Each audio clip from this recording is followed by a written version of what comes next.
When Stuart Gordon's Re-Animator was released back in 1986, the director and production team surely never, in their wildest dreams, imagined that their cult classic horror flick would become a trilogy.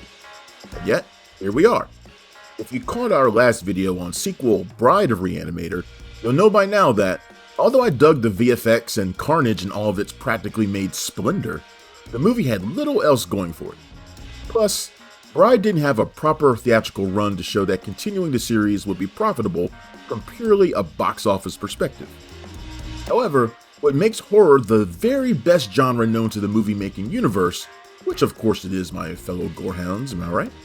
Is that despite certain movies being ridiculed or unappreciated by unimaginative critics, they become cult classics regardless, which is a wonderful thing.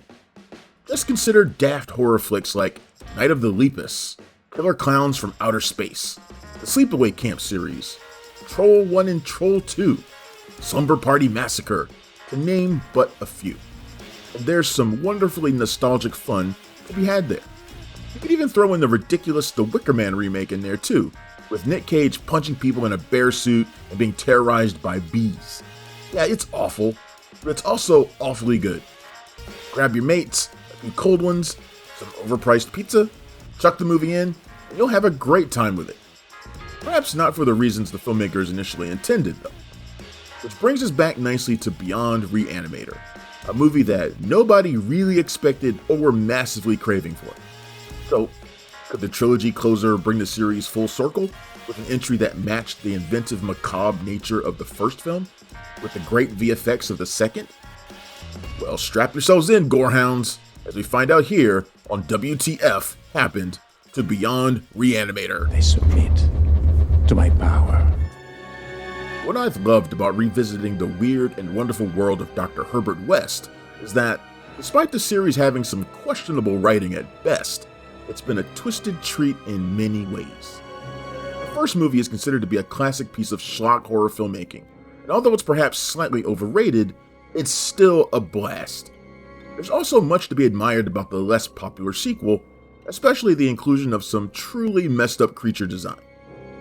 Watching the third movie made me appreciate the trilogy as a whole, despite it being probably the weakest in the franchise for several reasons I'll get into a little later in the video.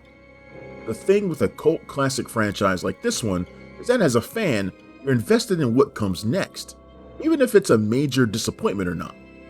The Nightmare on Elm Street series have a massive dip in quality throughout all of the movies, but did that stop me watching them all and getting at least a modicum of entertainment out of them? Of course not. The same can be said for the slightly more recent Saw franchise, which had great early entries, then fell away to some degree. Or what about Critters? Love them all, regardless. Movies are subjective, and you've got to enjoy what makes you happy. There was one scene in Critters 2 that made this movie fan very happy, but I'll leave that to your imagination, you sick and twisted gorehounds you.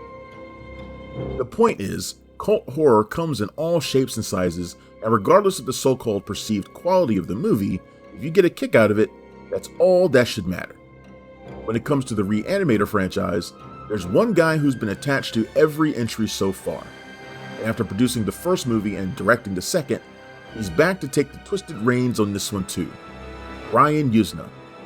Since directing Bride of Re-Animator in 1989, the American filmmaker stuck to his horror roots by directing Silent Night, Deadly Night 4, Initiation, Return of the Living Dead 3, The Necronomicon, and both installments of The Dentist, to name a few examples. That's some awfully good, solid B-movie horror trash right there. So, by the time Beyond Re-Animator came his way in the early noughties, he was well prepared to tackle some more macabre monster action again. A Re-Animator movie wouldn't be the same without the main man himself, but returning as Dr. Herbert West is Jeffrey Combs. Before we continue with our video, here's a reminder to click the Store tab on any of our JoBlo channels and browse our collection of the latest and freshest designs in our merch store. Go get you some. With the setting now in a prison, thanks to West finally getting some comeuppance for one of his zombies committing murder, the rest of the cast are newcomers to the franchise. Jason Barry plays Dr. Howard Phillips, Elsa Pataki is Laura Olney, Simon Andrew is Warden Brando, and Spanish comedian Santiago Segura has a fun cameo as Speedball. We also get Lolo Herrero as Sergeant Macho, Enrique Arce as Cabrera, Barbara Alarata as Emily Phillips, Raquel Gribbler as Nurse Vanessa, and Daniel Ortiz as Winnie. The movie opens with a promising sequence in which one of West's zombie creations murders a teenage girl in front of her younger brother. The monster effects in this fun opening are actually pretty decent, with the brain-dead dude's mouth hanging open and tongue flapping about uncontrollably. The murder leads to Dr. West's arrest, and he's taken away by the police with the younger brother watching from outside the place where he just witnessed his big sis get torn apart. The action shifts 13 years into the future, with West banged up in prison for the murder and spending his time experimenting on rats. He discovers a new and intriguing way to reanimate a corpse so that they don't become a mindless zombie, but can actually function as, and resemble, a somewhat normal human being.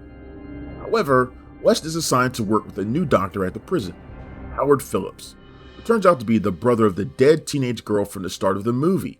Plus, the introduction of a journalist at the prison throws all sorts of curveballs in the way of both doctors as Phillips begins an affair with her.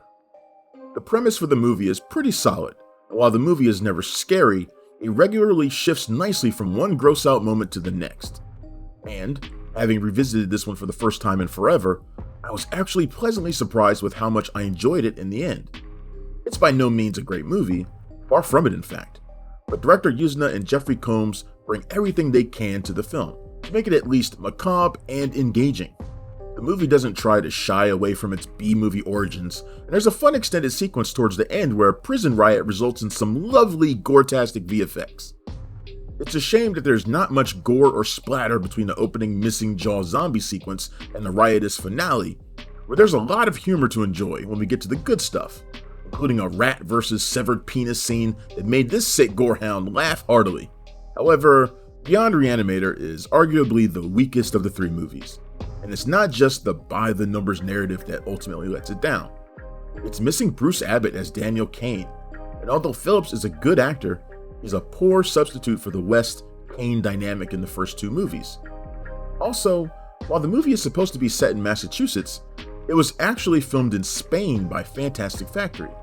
While this shouldn't have been too apparent, the fact that most of the actors are Spanish, with no attempt to hide their accents, Any last words, pendejo? it feels like they should have moved the film setting to Spain instead. This is a minor gripe, I guess, because the series keeps its tongue firmly placed in its cheek, but the lack of a proper atmosphere in the movie and some dull writing lets it down. But make sure you stick around for the rat versus penis scene in the credits. That shit was awesome. It works. Beyond Re-Animator was a co-production between Spain and the US, and premiered on the Sci-Fi Channel, albeit in a watered-down TV PG rating.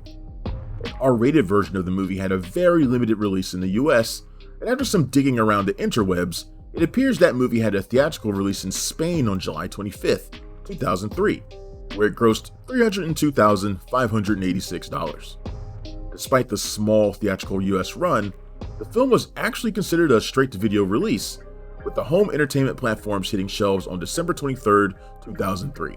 That was followed by a special edition by Arrow Video in 2011. This version had some great extra features, including an audio commentary by director Brian Yuzna, a 50-minute documentary, original trailer, artwork, a poster, and more. Arrow Video don't do vanilla. Critically, the film was met with a mixed response, which was probably to be expected. On Rotten Tomatoes, the film holds an approval rating of 55% based on 11 critics, with an average rating of 5.30 out of 10. Variety wrote that the movie is, quote, sometimes shocking but rarely scary, unquote, and, quote, calculated to appeal only to hardcore gorehounds, unquote.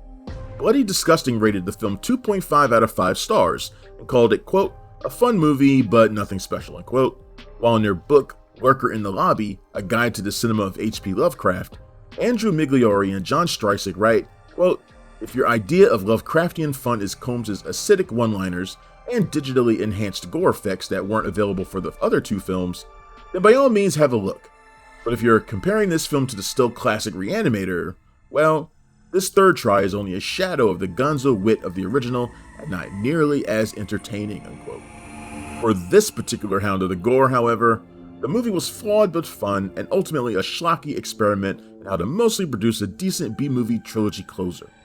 Brian Yuzna also intended to create a sequel trilogy to the first 3 movies, but a lack of funding available to him at the time, plus the studio's reluctance to take a punt on the franchise, meant that it still lingers in development hell.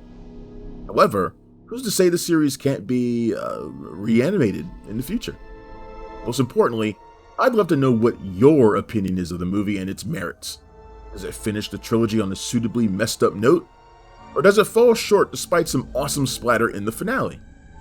Plus, should somebody revive the series for modern audiences?